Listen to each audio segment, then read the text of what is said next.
Well, I'm not a Washington Democrat, okay? So when you say my party, I don't relate to any of this. And I have a lot of friends who are Washington Republicans. The parties have gone so extreme, Brian, and somehow we've got to bring the grand old party, make it grand again, and make the Democrat Party responsible again. And I think they both lost their ways, and they're just listening to their own chatter here in Washington. But none of this makes sense. Democratic Senator Joe Manchin laying out the identity crisis within his own party. The red state lawmaker, who is not running again, says he warned the president about the problem as it could cause them to lose to Donald Trump. Hoover Institution senior fellow Victor Davis Hanson joins us now. Victor, so great to have you on a Sunday morning. Thanks for being here. So what do you make of this? He tried to impugn both parties, but it feels like it's only one party in the Democrats who've decided to just give in to their far extreme base, and therefore someone like him doesn't recognize that party. Yes, for someone so independent, it's so sad that he's so disingenuous. If you looked at what Bill Clinton said in '92 and '96 at the Democratic Convention, enforce the borders, 100,000 more police officers, strong support for Israel, develop energy. That's unrecognizable today in the Democratic Party. You couldn't do that. You would be an apostate. If you look at Donald Trump's agenda, and I would like Joe Manchin to tell the nation how it differs from prior Reaganism on tax cuts, deregulation, energy, crime, deterrent, support for Israel. It's almost identical, except maybe for deficit spending, although Reagan was a deficit spender himself.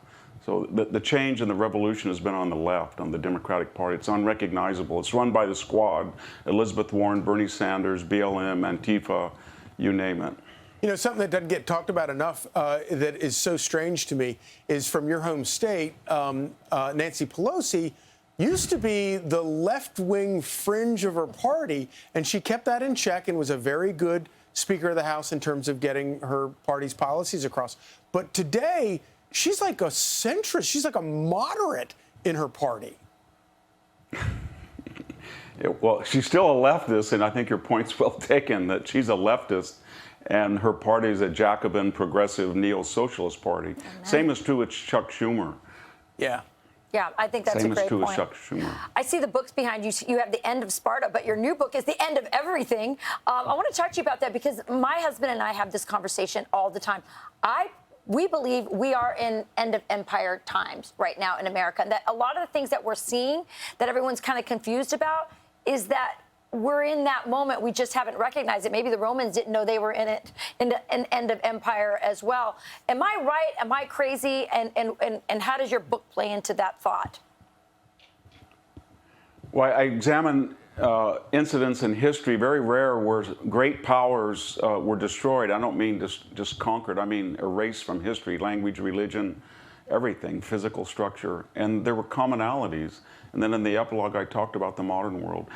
We in America, I'm not sure we're on the edge of being destroyed, but we keep thinking that we're America of the 20 years ago. We don't look at the $36 trillion in debt, or borrowing $1 trillion every 90 days, or an completely open border with 10 million people we have no idea who they are, or turning our back on Israel, or the Ukraine war, the Afghanistan, the Gaza, the Houthis, and the defense budget, or what we produce in terms of naval ships compared to China. So, yes, and they're all self-inflicted in the history. They didn't have to happen this way. They're kind of a relaxation. And the last words of the conquered are always something like, somebody will help us, or it can't happen here, or they wouldn't really do that to us.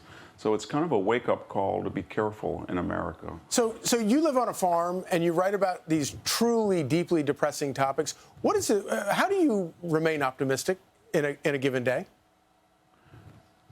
Well, I guess, Charlie, because I think it's all self-induced. We're not suffering from a foreign invasion or a plague or anything. The border could be fixed tomorrow with a wall and what Donald Trump did. We could restore deterrence abroad very easily. We could get our financial. We have a wonderful ag sector. We have enormous energy resources. We've got the longest.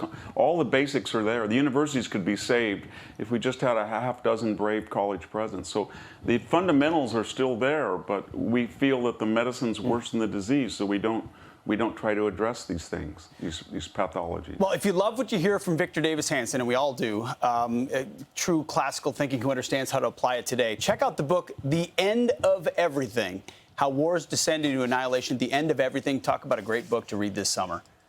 Victor Davis Hanson, thank you so much. Congrats on the book. Thank you so much. I'm Steve Ducey. I'm Brian Kilmeade. And I'm Ainsley Earhart. And click here to subscribe to the Fox News YouTube page to catch our hottest interviews and most compelling analysis.